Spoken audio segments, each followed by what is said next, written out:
This is just plain stupid, Jesse said, keeping a tight eye on the icy rut road as he patted his pockets in the hopes of finding a stray cigarette.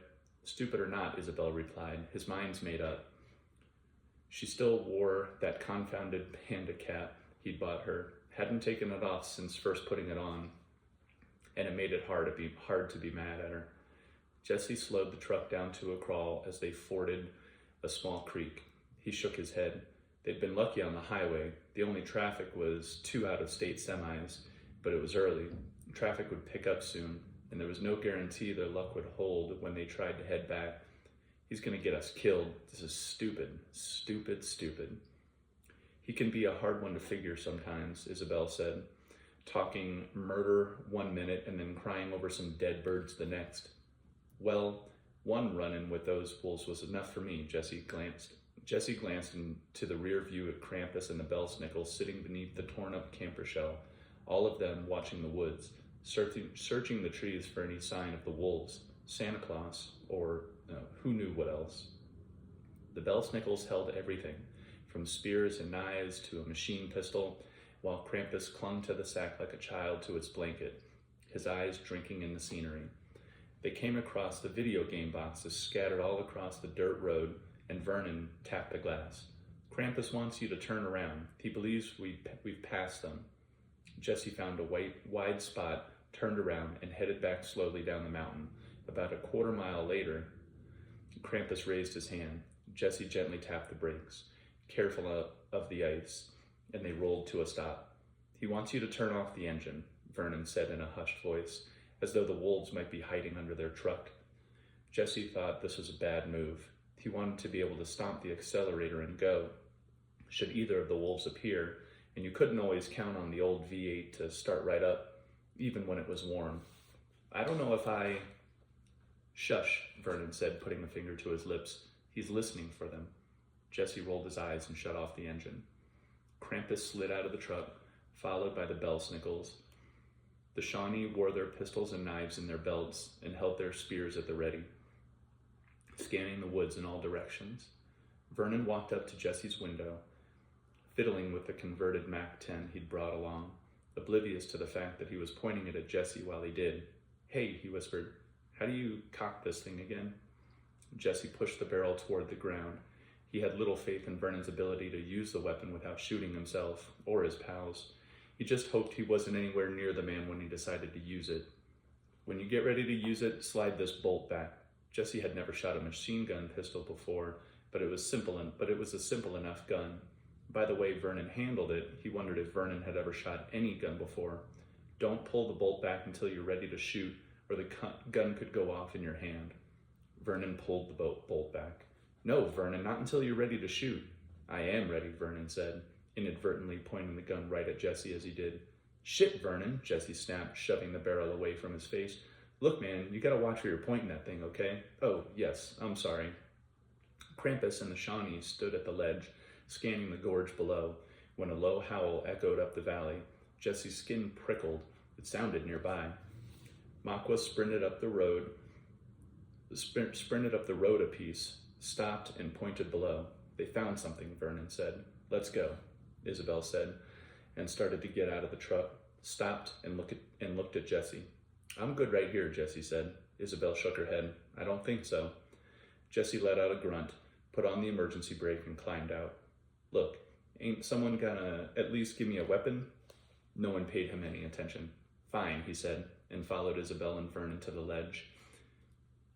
He could see the wolves, both of them, about 50 yards below. One of them lay on its side. It looked dead to Jesse. The other stood guard beside it. It stared up at them, growling, its fur bristling. Need to just leave that thing be. Krampus and the wolf watched each other for several minutes, both of their tails twitching. Finally, Krampus spoke. None of you are to use your weapons without my order. That is a command. Now wait here. He walked back to the truck, reached into the camper, and pulled out his sack. What's he up to? Vernon asked no one in particular. Krampus closed his eyes, clutched the sack, then reopened his eyes. He inserted his arm into the sack and withdrew a chunk of something. Krampus tossed the sack back into the truck and headed their way. It's the leg of beef, Vernon said. He's planning on feeding the damn thing, isn't he? He's mad, completely mad. Jesse realized Krampus must have opened a door back to the church and simply pulled the meat out of the wash tub. Maybe he'll let you feed them, Vernon. But Krampus passed them by without a word and started down the rocky embankment. He slid and scrambled his way to the bottom of the ravine, then leapt deftly from boulder to boulder until he was about 20 yards from the wolves. The huge wolf bared its teeth and stood its ground. They could hear the low rumble of its growl all the way up the ravine.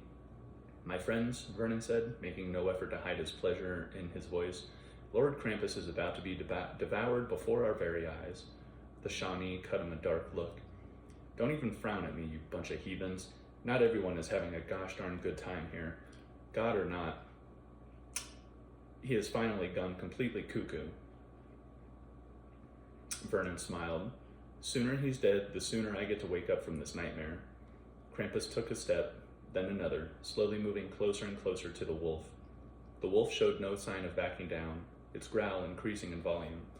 Jesse found he shared Vernon's sentiment. Krampus had indeed lost hold of his senses. Even the Shawnee looked unsure, clutching their weapons and exchanging nervous glances. Krampus stepped upon the ledge with the giant wolves. He held the chunk of beef out before him and spoke to the wolf. It was impossible to make out the words from a distance, yet somehow Jesse caught his low, soothing tone, as though the Yule Lord was reaching out in other ways. The wolf took a step back, then another. Krampus laid the beef down in front of it. The wolf sniffed, appeared confused, growling, then whining, growling, then whining. Krampus stepped over the injured wolf, squatted on its haunches. He tore off a strip of beef, held it before the prone wolf. It raised its head, sniffed, licked the beef, then took it. Krampus fed it another strip and another, stroking its fur. All the while its mate looked on. Finally, its mate took a timid step over, its tail down, sniffing. Krampus nudged the beef toward it. It licked, then bit into the meat, chewing greedily. Jesse wondered how long it had been since it had last eaten. Krampus kept speaking to them in that low, soothing tone. Whatever he was saying to them seemed to be working. Krampus was soon petting both animals, and Jesse watched in disbelief as the standing wolf licked Krampus's hand and actually nuzzled the Yule Lord. "Looks like today's not your lucky day after all, Vernon," Jesse said.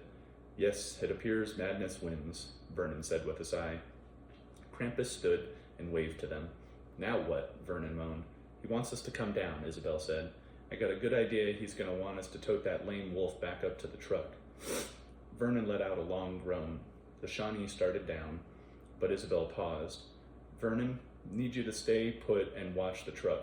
Krampus's sack is in the back, remember?" "Oh, Krampus's sack in the back, remember? Shout if you hear anyone coming." Vernon smiled.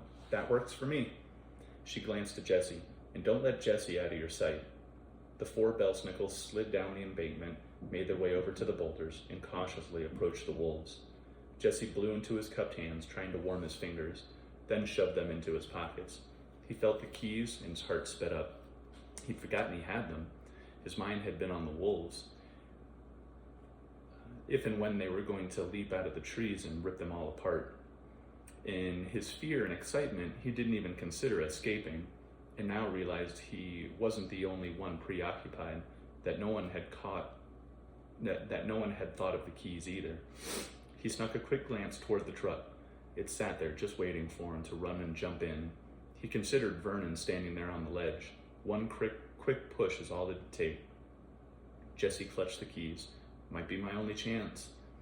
"Oh, this is just rich," Vernon said, completely transfixed by the drama unfolding below. Jesse took a step closer to Vernon.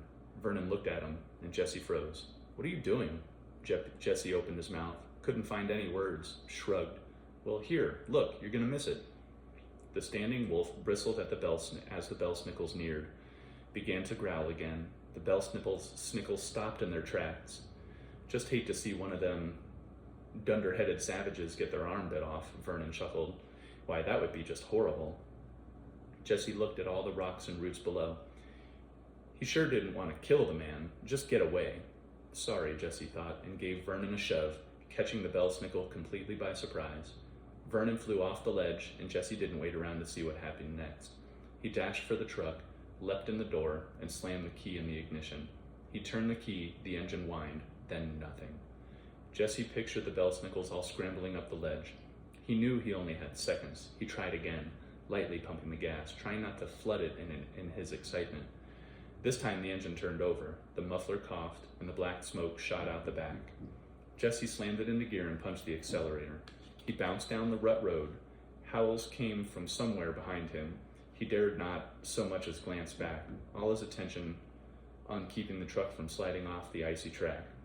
A minute later, he shot through the brambles, and the front wheels of the old Ford actually left the ground as he flew out onto the highway. A horn blared, followed by the squeal of brakes. Jesse spun halfway around and just missed an oncoming semi. He straightened up, hit the gas, and headed up Route 3 toward Good Hope.